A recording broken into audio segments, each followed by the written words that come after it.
Nikita Koloff here, and you are watching WZWA Network. Stay tuned.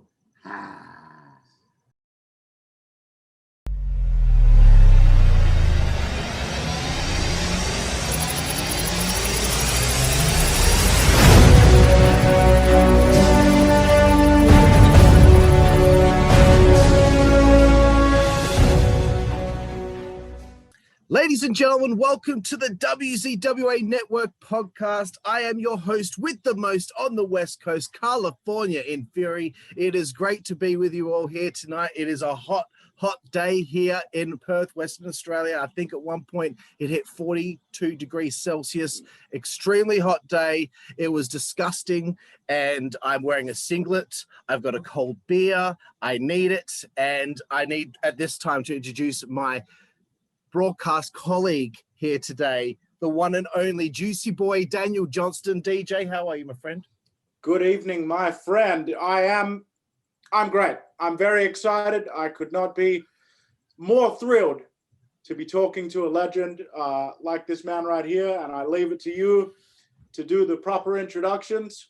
I have to do it, man. I have to do this. There's so many things I've got to say, but he's a former NWA television champion, national heavyweight champion, six-man tag team champion, United States champion. I could keep going on and on and on. He's also a champion of life. He is the one and only Russian nightmare, Nikita Koloff. Nikita, how are you, mate? Well, guys, great to be with you. Man, 40, wow, it is hot. It's not hot here in the Carolinas. I got a T-shirt on, but not because it's hot, but because I'm inside. They're actually expecting snow this afternoon, believe it or not, here in the Carolinas. So I love technology. I love the opportunity to just connect with you guys in Australia. Never been down under yet, but I'm looking forward to one day coming your way. So great to be with you guys. It's an honor to be here.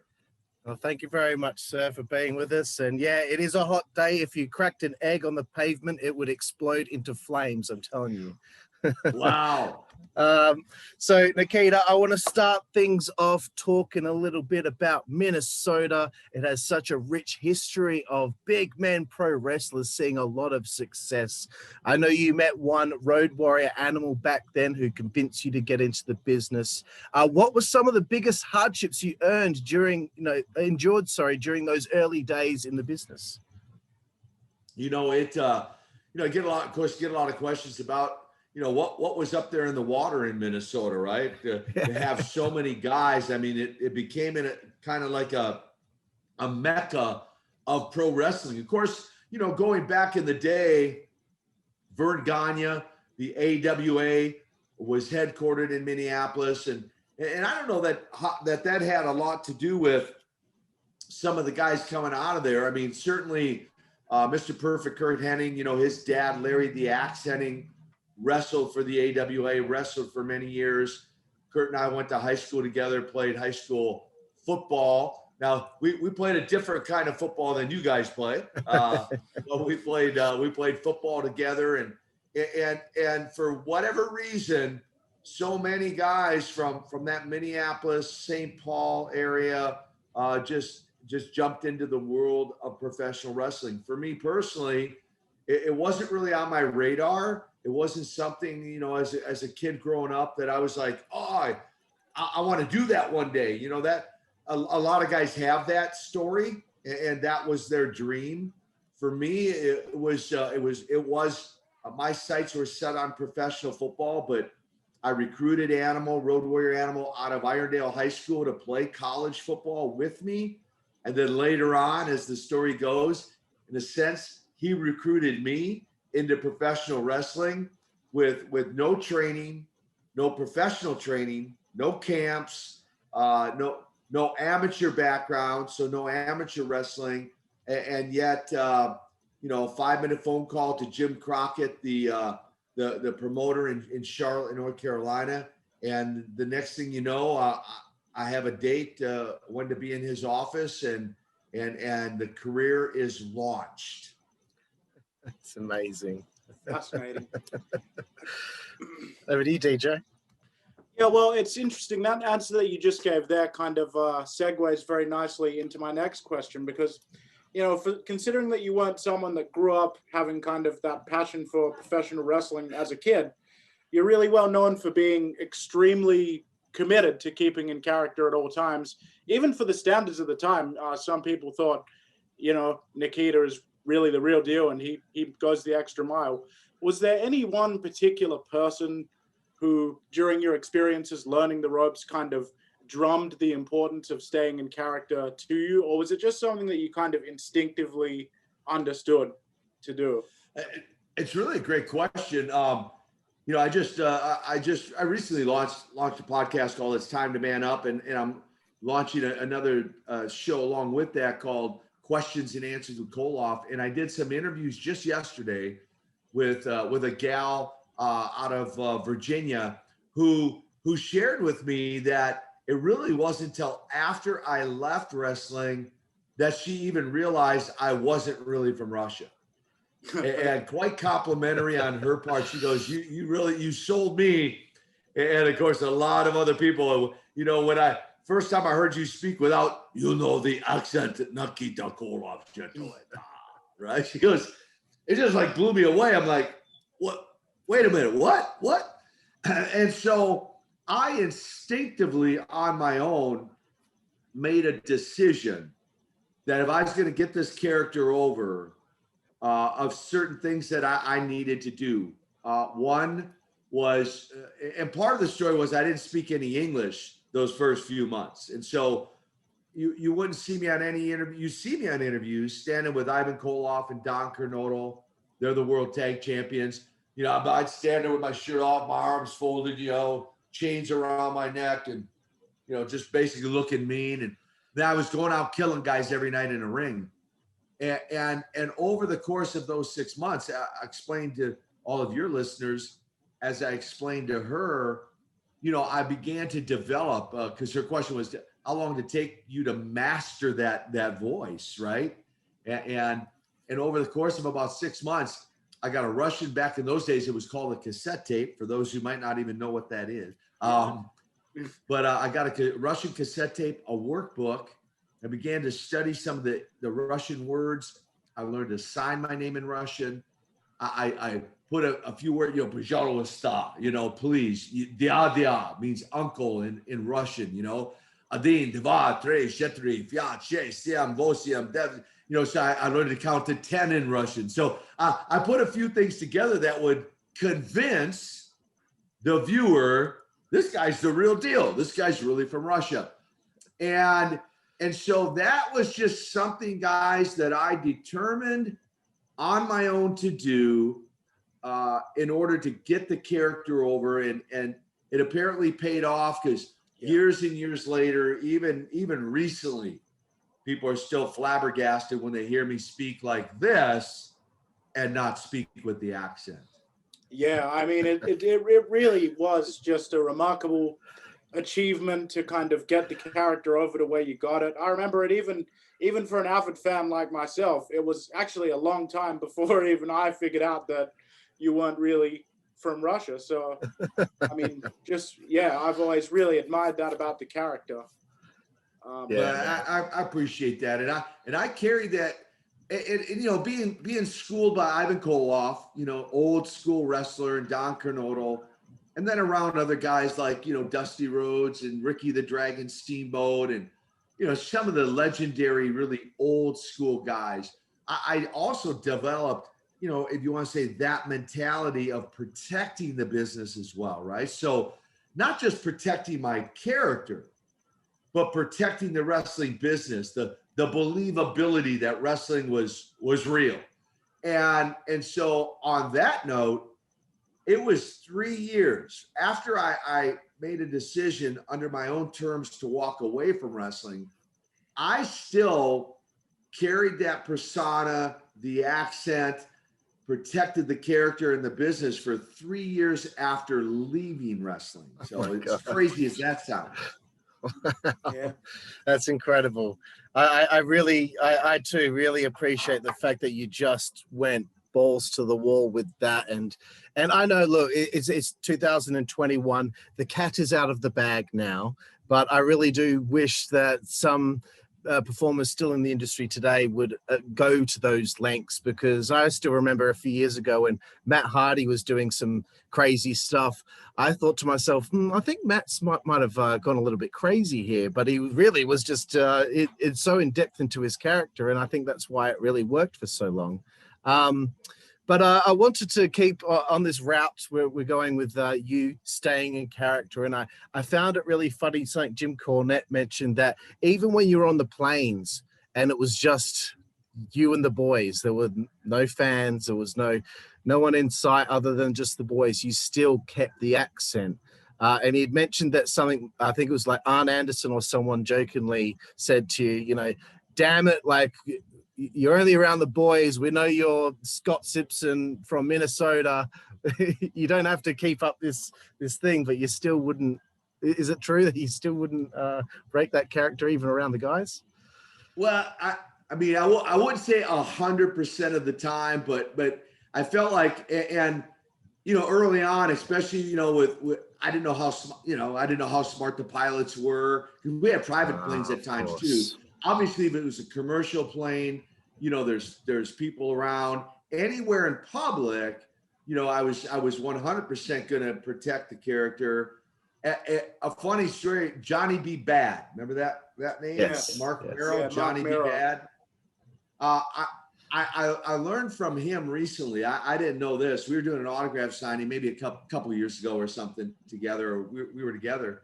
He said, "I got to tell you this story," and I'm like, he goes, "Man, when I first came into the Carolinas, I'm in the dressing room, and first of all, he goes, I was scared to death of you." He goes, and I'm one of the boys, and I'm like, man, this guy's like scary. And he goes, but the other part that stood out was, we're in the dressing room, and you're in character. You're talking with an accent, and kind of like to Cornette's point, he's like, does he not know that, like, we're all like smart, business here? What's the deal? But again, for me, it was just kind of a mindset. I'd get in that role, and I never knew if maybe a security guard or somebody was going to walk into the dressing room. And again, I was schooled to protect the business at all costs. And so even if there was security guards around or whatever, so, whether perhaps on the airplane, perhaps in the dressing rooms, I wouldn't say 100% of the time, but I did protect the character. Yeah. Awesome, man. Just amazing. I mean, for me, my introduction to the Koloffs and my kind of fandom of your work, really, for me, it's all about the excuse me, getting a little tongue-tied. Yes, the Russian chain matches that you guys had with the Road Warriors. That's probably the feud and the rivalry that I kind of knew you guys the best from, and sort of started really getting into actually the NWA product, because obviously it was before my time, most of it. And I was wondering if you'd be able to tell us just a bit about the experience of working those Russian chain matches with the Road Warriors, and was there anyone in particular that was particularly memorable or particularly special? Yeah, I mean, well, the chain match in itself is memorable. And it's funny because, for the listener, the viewer, I mean, they're real chains. It's not, it wasn't Hollywood, so it wasn't plastic. They were real chains, and it was a match that Ivan Koloff, I think, originally developed, as the Russian Bear and the Russian chain match, right? So it was kind of our specialty match. And whether it was certainly in a tag team like that was more challenging even than in a single match. And by that, I mean, getting crossed up with the chains or, going from one guy to the next. So you had to really kind of pay attention to what you were doing. And the chain, even if as best as you try to roll it around your hand or around your fist, it's a chain. Yeah. So there's going to be loose links flying around. So you're throwing a punch at a guy in the jaw or something. I can tell you for certain, when I left wrestling, I had a number of different chipped teeth from where that chain would, because the steel of the chain only has to touch the enamel of your tooth, and it'll chip the tooth like that. And so there was some chipped teeth I had to get repaired, upon retirement. And, and then sometimes we'd wrap the chain around, the guy's mouth, in his mouth or whatever. Recently I interviewed Sting for my podcast, and we were talking about a single match I had against him in Chicago, when I wrapped it around his neck and I threw him over the top rope like I was hanging him. Yeah. And I literally, I guess I didn't realize it. He was selling the chain and he was trying to get his fingers in, but the more he moved around, the more it cinched up on his neck and was cutting off his airway. Wow. And he goes, I was about, that close to, within a second or two, he's going to pass it out.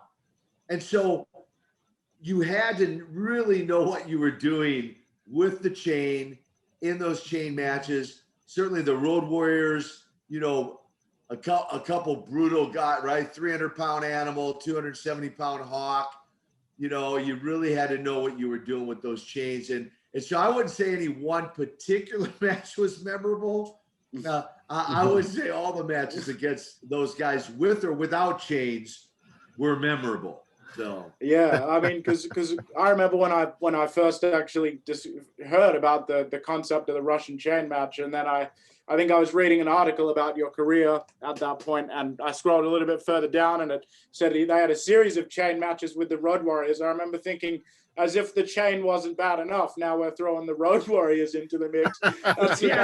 Exactly. That's a rough night at the office. On your part.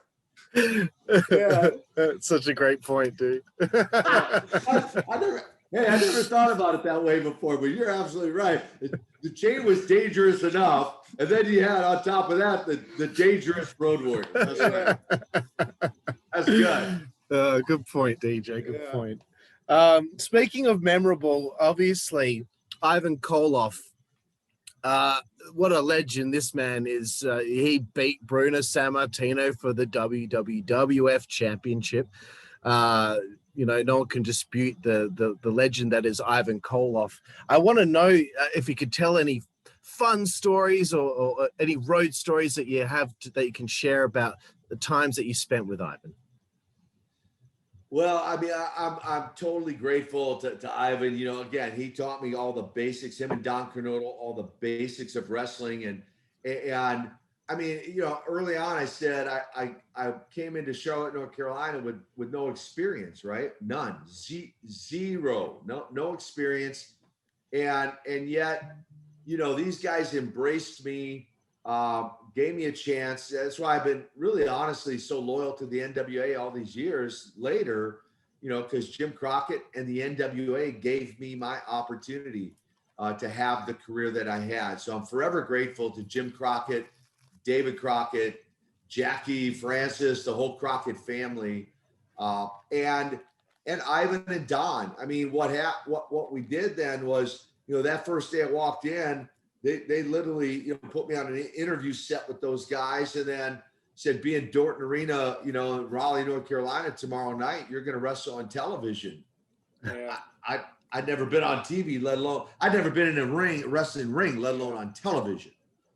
And so that was my debut, and we didn't have any. We got to the arena late, so they showed me a couple basic things in the dressing room, and then fortunately, I only had an 11-second match. That's how long that debut match lasted. Any longer than that, and I might have blown it. But 11 seconds. And what we did, though, for the next 2 or 3 months is Don and Ivan and I would get to the towns early, 2 or 3 hours early. And they'd bump all over the ring, showing me the mechanics of wrestling. Yeah. Ivan would sit in my corner, Uncle Ivan, would sit in my corner, watch my very short match. I'd sit in their corner, watch their tag team, their world, they're usually defended the world tag titles, watch their match. And then on the drive home every night, we talk about the psychology of wrestling. So the mechanics before, the psychology after, and that's how I guess pun intended, that's how I learned the ropes of wrestling. And probably one fun story I remember about Ivan, man. He was a machine. I mean, a machine. No matter, he would be in the dressing room doing air squats, doing push-ups, doing crunches. Before a match, after a match. He always wanted to keep himself in shape and work out. There were times I'd look at him and go, Ivan, please stop. You're making me tired. I want to keep my energy for the match, or we'd be at a hotel and didn't have access to a gym, and I'd find him running up and down 7 flights of stairs in the emergency exit of the hotel. But I remember one night we were driving back from West Virginia, and we were going through these mountains, and this area is known to have a lot of fog, a lot of really thick fog. And he's driving. I'm sitting in the passenger seat, and I'm looking out the window, and I'm telling you, it was one of those white knuckle, hold on to the dashboard. He's driving, 70 miles an hour down this mountain pass. You literally can't see the dashed lines on the interstate.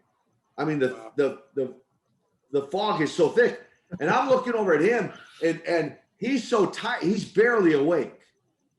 I mean, his eyes are like a slit. I'm like, Ivan, you okay? I can drive. I'll be happy to drive. You want to pull over? I'll be glad to switch with you. I mean, I legitimately was like, man, I don't know we're going to make it off this mountain.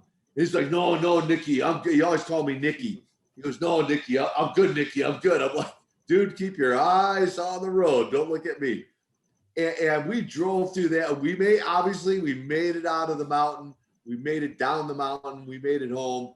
But man, for a moment there, I had my life flash before me. Like we're not getting. But the point is, he was just a machine, man. He was determined to drive us home and get us home no matter what. And he was like that in the ring, outside the ring, whether behind the wheel of a car, in a hotel, wherever we were at. He was amazing. And so much credit to my career goes to Ivan Koloff and Don Cronulla. Absolutely. Yeah. It's such a massive sign of respect, the fact that he gave you his surname. That's like, he's putting it right there for you. You better make good of this one. And you certainly did. Yeah, no, for real. And in fact, I'm in the process of really kind of carrying that on with a couple guys.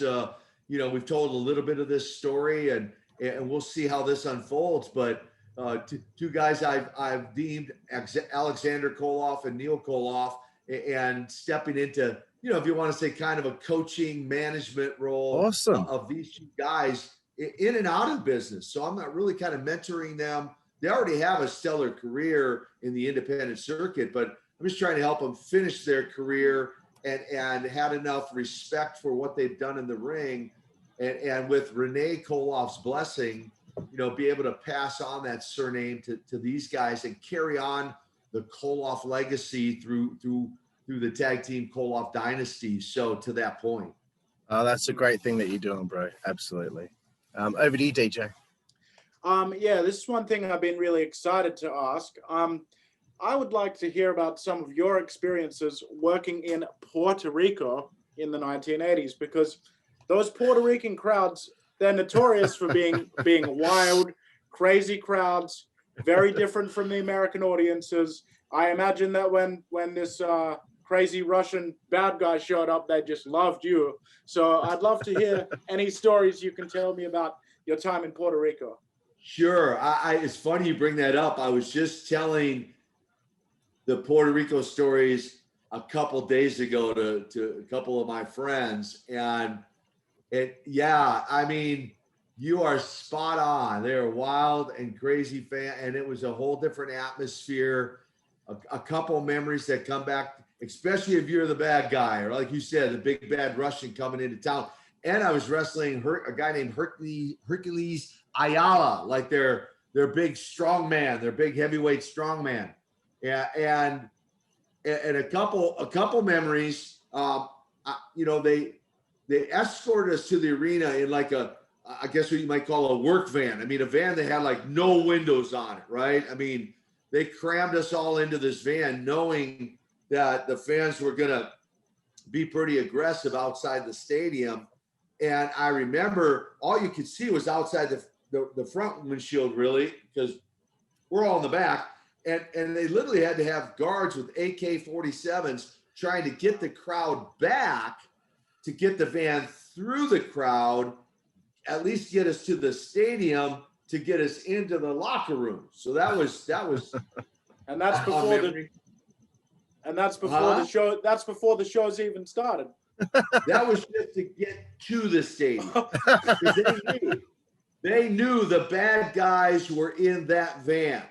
And the van be rocking a little bit, and inching its way through the crowd. And we eventually get there. Well, then I didn't realize, we got word that, all these kids sell bags of rocks outside the stadium. All the bad guys would, Then, you guys are familiar with cage matches. Well, I wasn't in a cage match, but I was in a cage.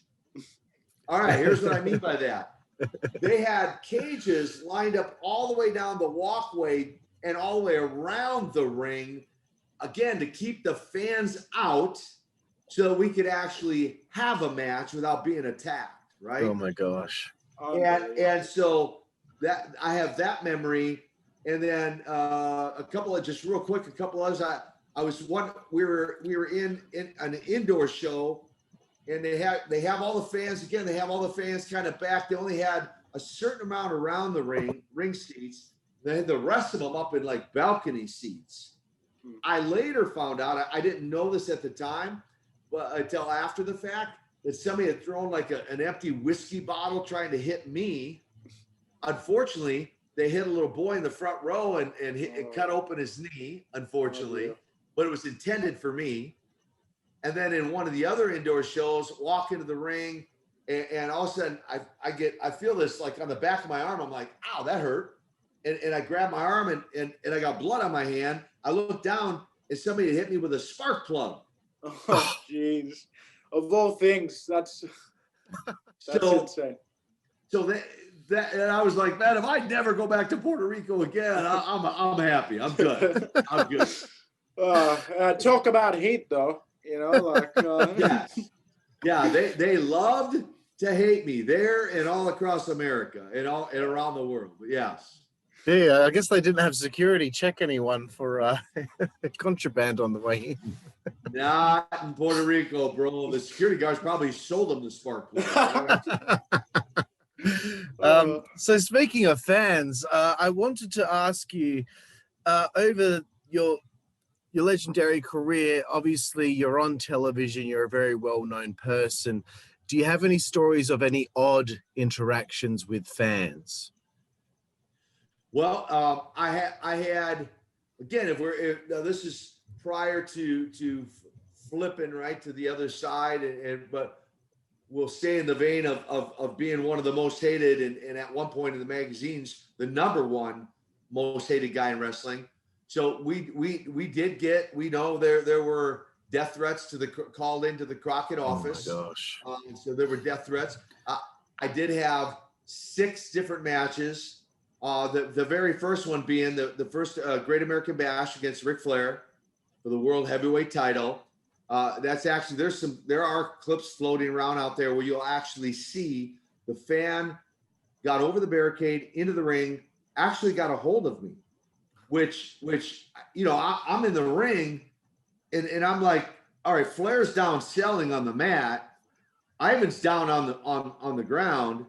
David Crockett, special referees, I see him and I'm like, who's got a hold of me? I don't. This isn't part of the story, And it dawned on me, this has got to be a fan.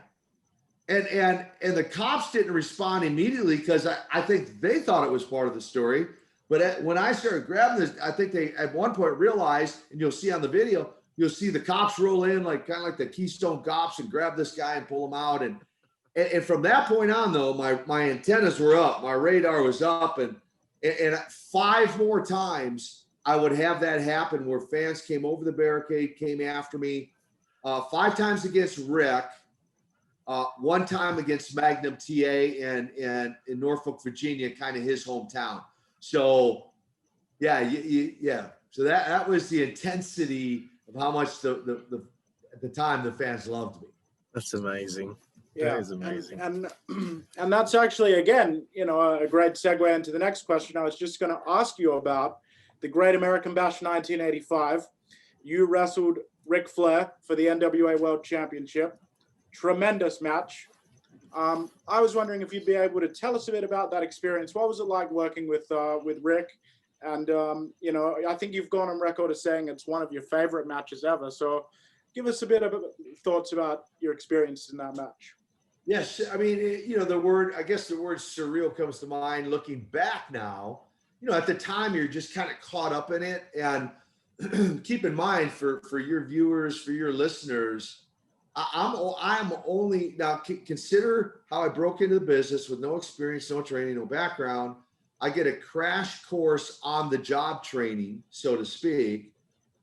Fast forward only 13 months to almost to the day that I walked into Jim Crockett's office, and I'm the main event at the first ever Great American Bash against one of the most legendary guys now in the business, Ric Flair, in front of 25, 30, 35,000 people, right? Kind of paint the picture.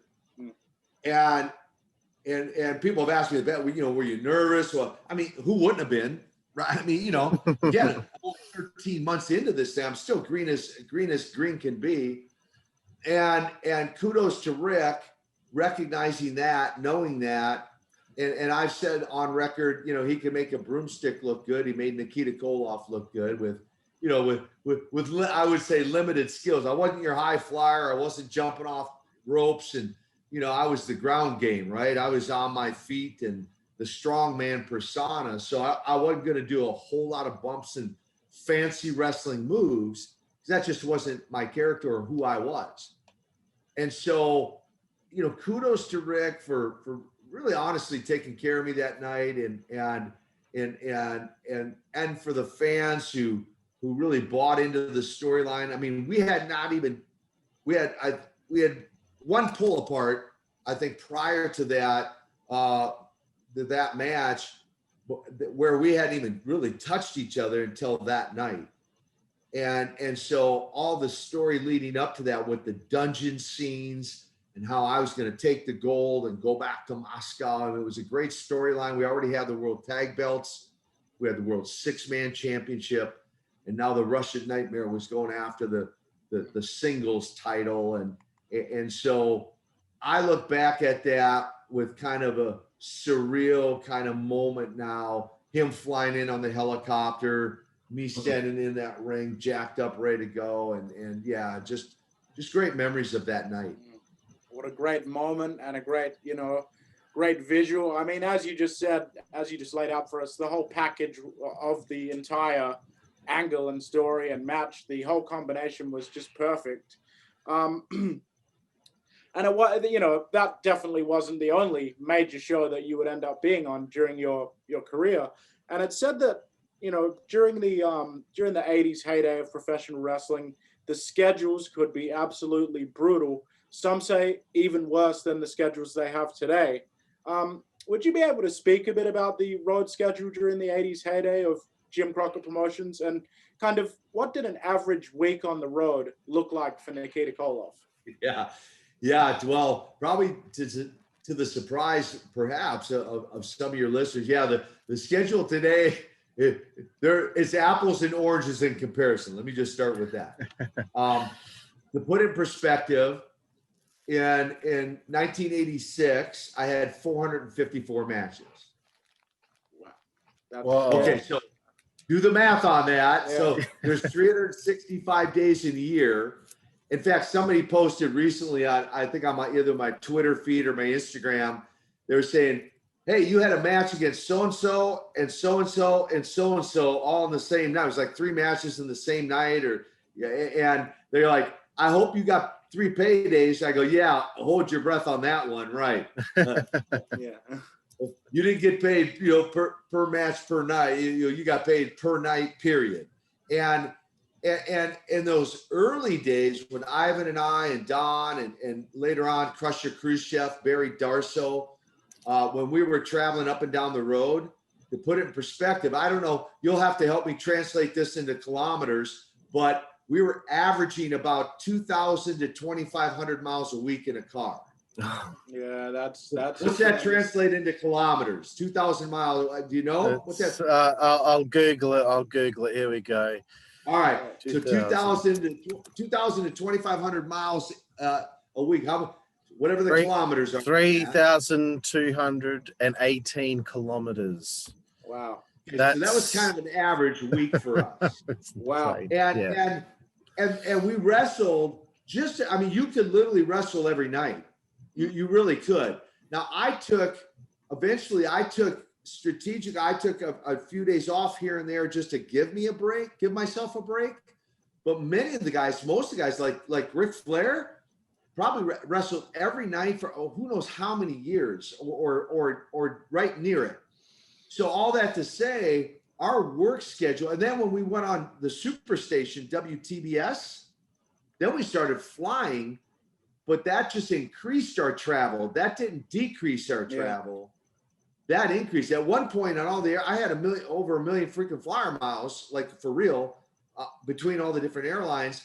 And so we'd fly into a town, say Detroit, Michigan, and we'd wrestle one night in Saginaw, another night in Lansing, another night in Battle Creek, and then end up in Detroit wrestling, and then fly home for a whole series of towns and nights. And yeah, it was pretty intense back in those days. It wasn't a pay-per-view here or there, a few house shows a month.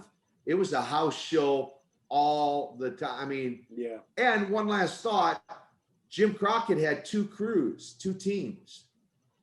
So, like, for example, I remember on Monday nights, Fayetteville, North Carolina and Greenville, South Carolina ran almost every single week. Yeah. And so you almost kind of knew you would probably be in one or the other of those towns on Monday night, for example. And so, yeah, very, very intense schedule back in those days. And the money didn't translate, They make millions of dollars from pay-per-view and all that now. Whereas back in those days, some of the crowds were pretty thin, and before contracts or any of that, we got paid based on the number of people in the building is how we got paid. Yeah. And it's not only that as well. If you don't wrestle, you don't get paid. If you're injured and you can't wrestle, that you don't get paid. So there's also this, added pressure to it of like, okay, I also can't afford to get hurt, and I can't afford to miss this shot because I'm sick. And so I can only imagine a full-time job, really, a full-time job back then to be on the road the way that you guys were, and it's just kind of boggles my mind thinking about it today. But over to you, Carl. Yeah, man. Nikita, I wanted to kind of fast forward things a little bit here. This is something that I was intrigued about. I'm sure you've answered this many times, but you retired in, around 1992, 1993. And you're a very rare case of somebody that literally retired and stayed retired and did not have another match again. In the ensuing years afterward, did you ever get the itch to perform again? Did you ever see something and think to yourself, I kind of miss going out there in front of the people and having that adrenaline rush, which I know a lot of wrestlers have a hard time letting go of when they're supposed to be leaving the business. So I just wanted to see what your thoughts were about that kind of stuff. Yeah. Another great question. And it's not just wrestling, right? I think athletes in general, as in my childhood, that always kind of got under my skin in a sense of, I'm like, why can't these guys retire, number one, and or like you said, stay retired, right? And so I determined in my childhood, now back then, I felt like I was going to play professional football. It wasn't professional wrestling, but I had already determined when I make it, I'm going to walk away on top of the game.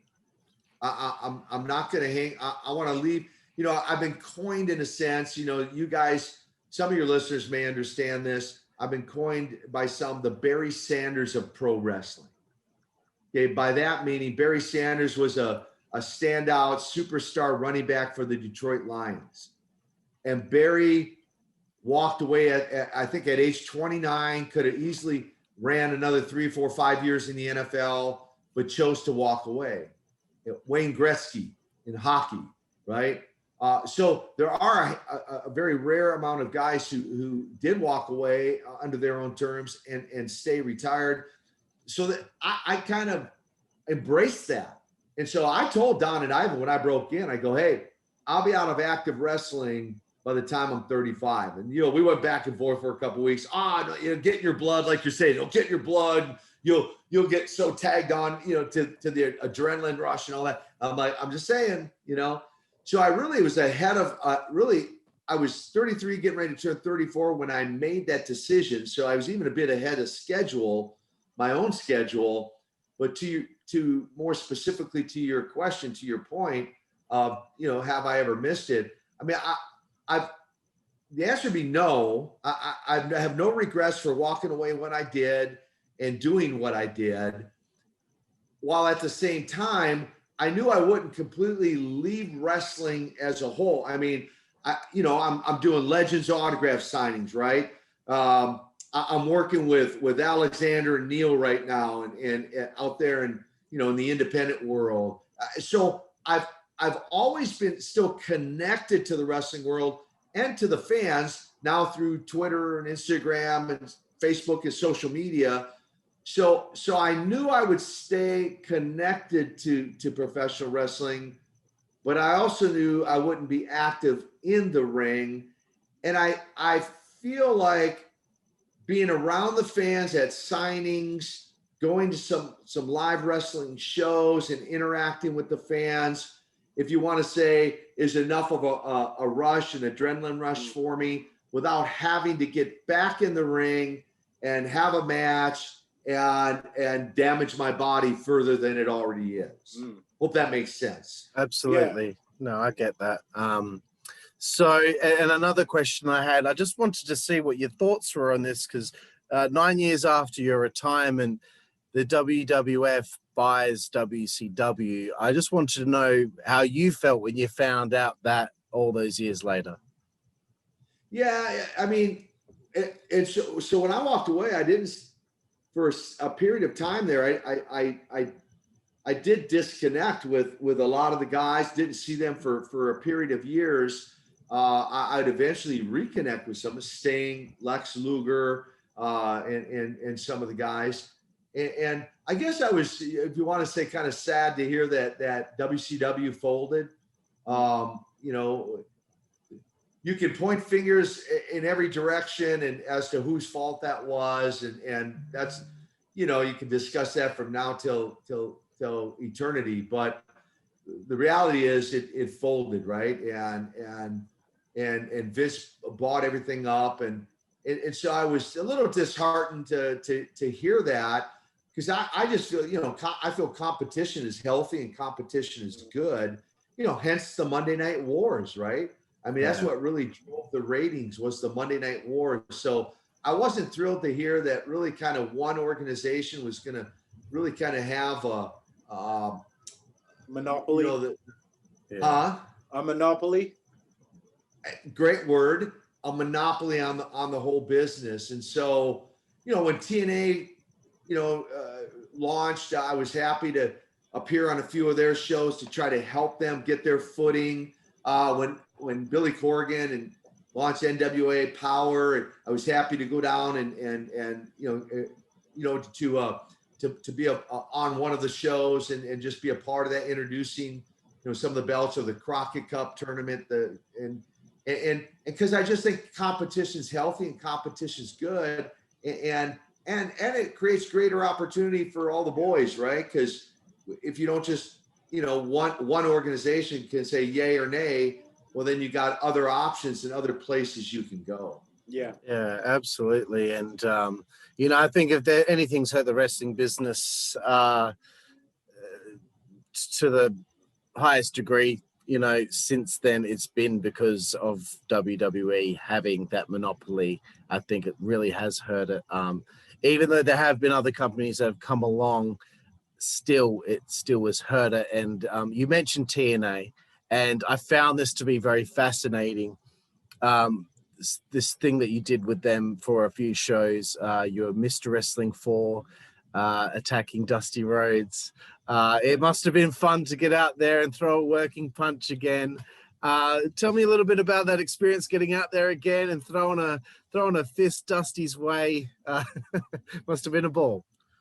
Well, and again, and Jeff Jarrett at the time, he goes, come on, sign on with us. Come on. And I'm like, Jeff, I'm done in the ring. Oh, he goes, we'll put you a part of 6-man. You can stand on the apron. I'm like, the Russian Nightmare is not going to stand on the apron, look like a moron and do nothing. I mean, if I'm going to stand on the apron, I'm going to get in the ring. And so I'm like, Jeff, I'm honored, that you want me a part of, actively a part of the organization, but I'm just honored just to help you guys get off the ground and do this little angle and with Dusty. And so, yeah, it was fun. It was a fun memory.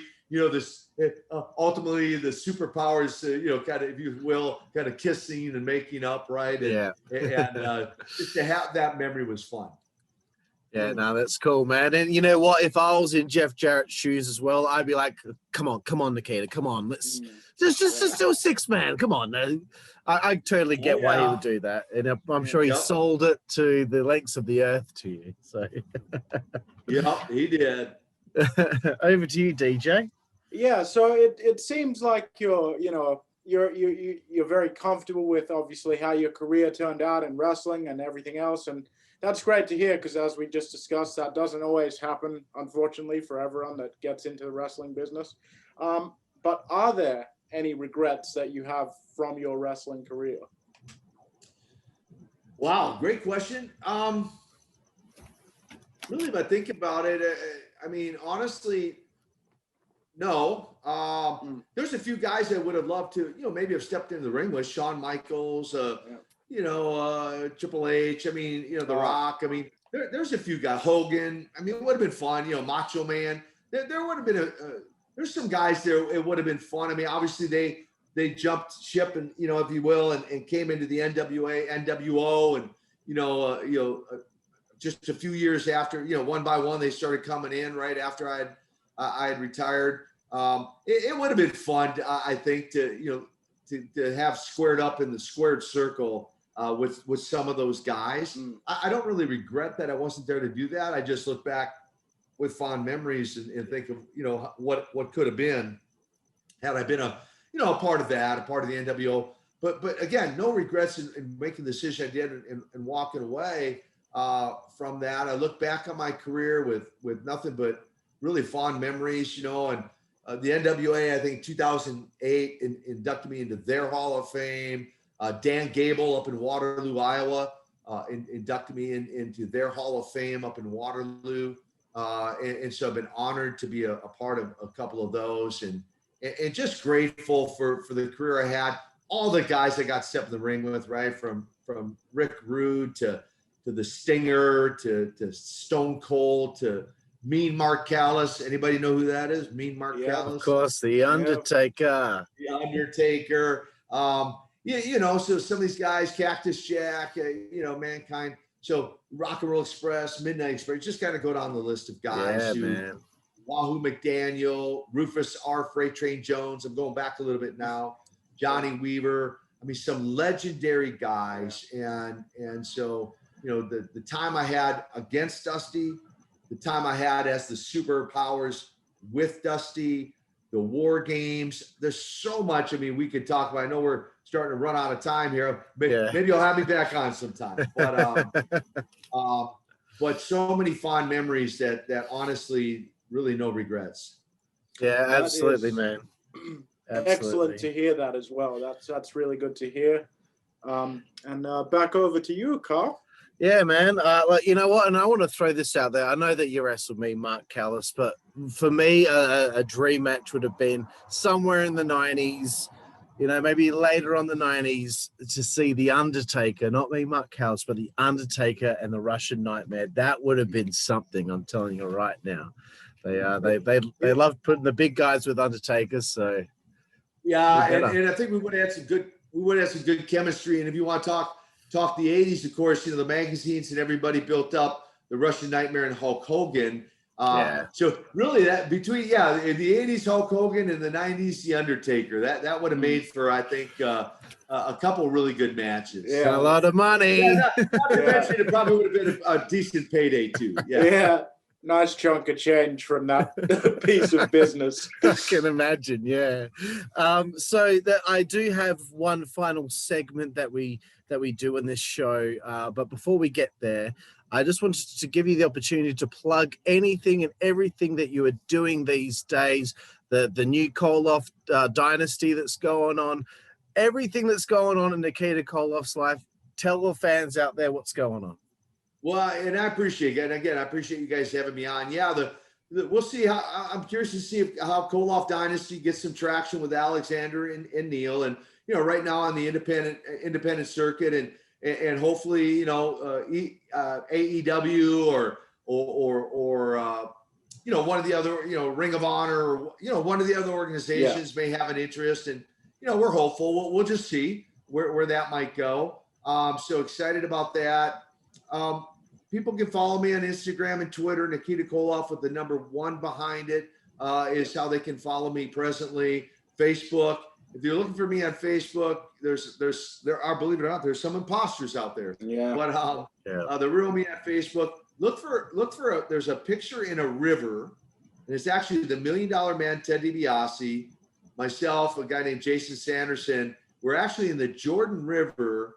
In Israel, we're baptizing each other in the Jordan River. That's the real me on Facebook.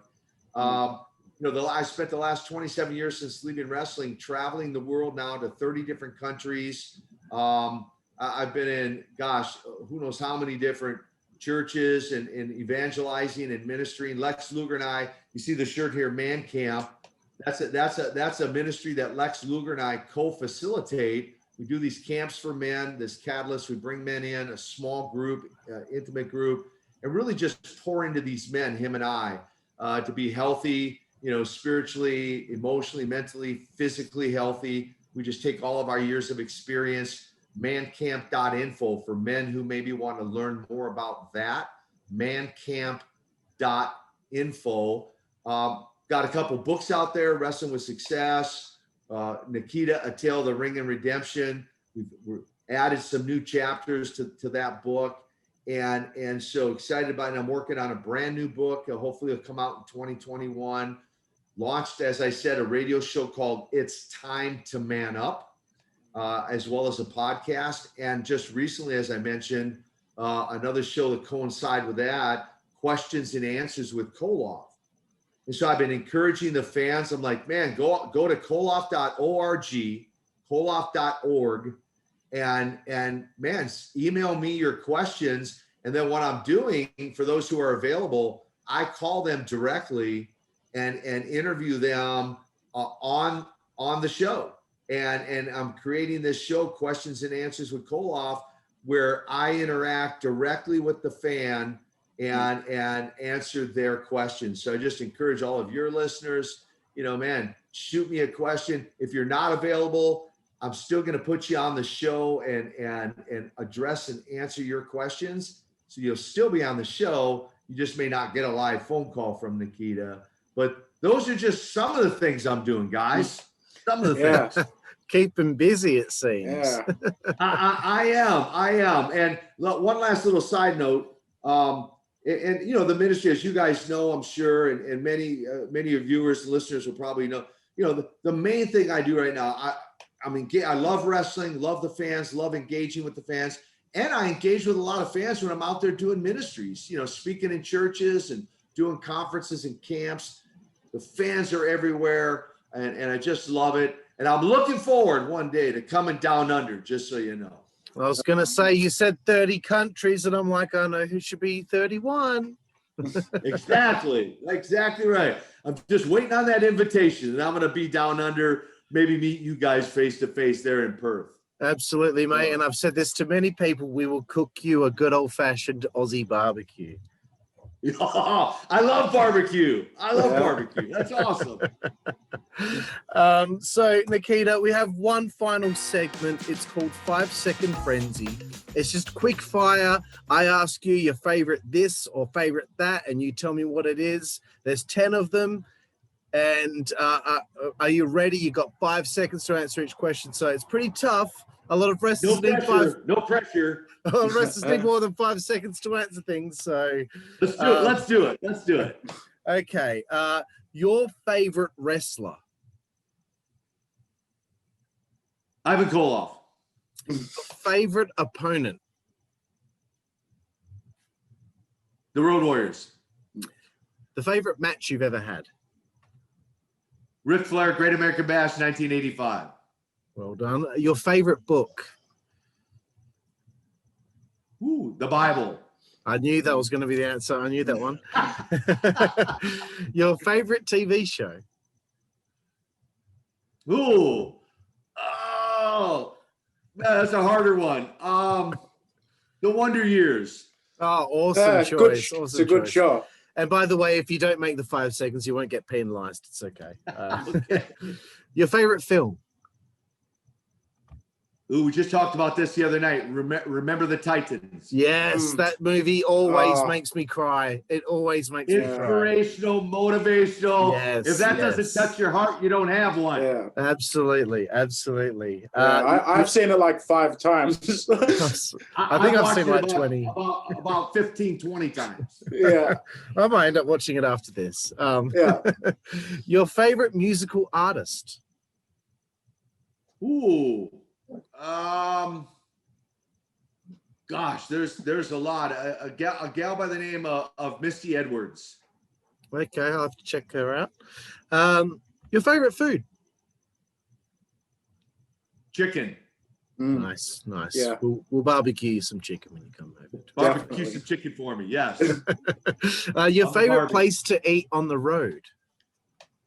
Ooh, just a really good steakhouse. Nice. Yeah. Nice. Okay, look, I don't know if you're a drinker. The question is supposed to be your favorite alcoholic beverage, but if you don't drink, just any beverage in general. Well, it's great. Like I haven't had a drop of alcohol since October 17, 1993, when I gave my life to the Lord. Not because I don't feel I can't, it's just because I have no desire to, right? Yeah. So believe it or not, 99.9% of the time, I drink water. That's like all I drink. It's a hydrate with H2O, man, a lot of water. Yeah, you know what? Water is so underrated, and I wish people would stop saying that it's boring, because it's not boring. You can flavor it, right? So.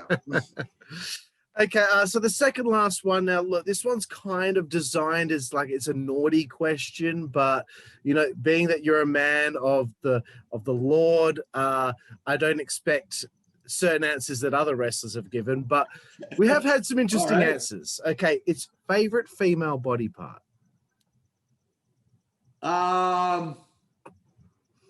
The figure of a woman, just the shape of a woman. Yeah, the curves. Yeah, Yeah. Nice. All you got to do is that, and we know exactly what you're talking about. We got it. We're onto it. Yeah, my girlfriend has that. So, and another one, the final one, and I know that you're not going to have an answer for this one, but maybe you'll surprise me. Well, you never know. We'll see. It's your favorite curse word. My favorite curse word. Well, back in the day, right? Back in the day, you know, it wasn't uncommon for me to drop an F-bomb back in the day. Okay. So, you know, I don't do it anymore, but back in the day, you know, as with all of us, nobody's perfect. And so, you know, back in the day, the F-bomb would have been a word to throw out there at somebody. And I'm sure you learned it in Russian as well. Yeah, yeah. Well, I should have learned it in Russian. That would have been better. So Yeah. Awesome. Well, thank you so much. We've just hit an hour now with you, Nikita Koloff. DJ, if you want to have the chance to say your final words to Nikita before we let him go. Yeah, I mean, I just wanted to say it has been my absolute pleasure to chat with you and spend a bit of time talking about your career. And yeah, I just want to thank you for your time and yeah, let you know how much fun I had doing this interview. Well, DJ, Carl, I really appreciate the opportunity. I really do. I was excited to find out, hey, get through this interview with some guys out, down under. And so it's been a treat for me. And now you guys have great questions. A lot of times you get a lot of the same questions, but you guys do some really great questions out there. And, look forward to, one day, like I said, who knows, maybe our cross will pass, face to face and, get to meet you in person. And I just say thanks for the time today. And thank you for allowing me to share some of my story and especially what I'm doing now, with the camps with Lex and the ministry and all the things I'm doing now. And so I just appreciate you guys. Thank you so much. Thank you very much, Nikita. And after I sign off the show, I just want to ask you one last thing off the air. So stay on and then we'll let you go. Okay. So thank you again. All the fans out there, the Russian Nightmare, Nikita Koloff, want to say thank you and thank Carl and thank DJ for putting the show together. There you go, guys. Amazing. Thank you very much to you, Nikita Koloff. And I just want to say you should be so proud of everything you did in the wrestling business, but everything you've done afterward, you're impacting people's lives. You're doing a great thing. So thank you. And this planet is a better place because you have been on it. Thank you, guys. Thank you. And thank you, everyone out there, for watching the WZWA Network. I'm Karlifornia Infirri alongside my co-host DJ and our new friend Nikita Koloff, and we will see you guys next time. Thank you.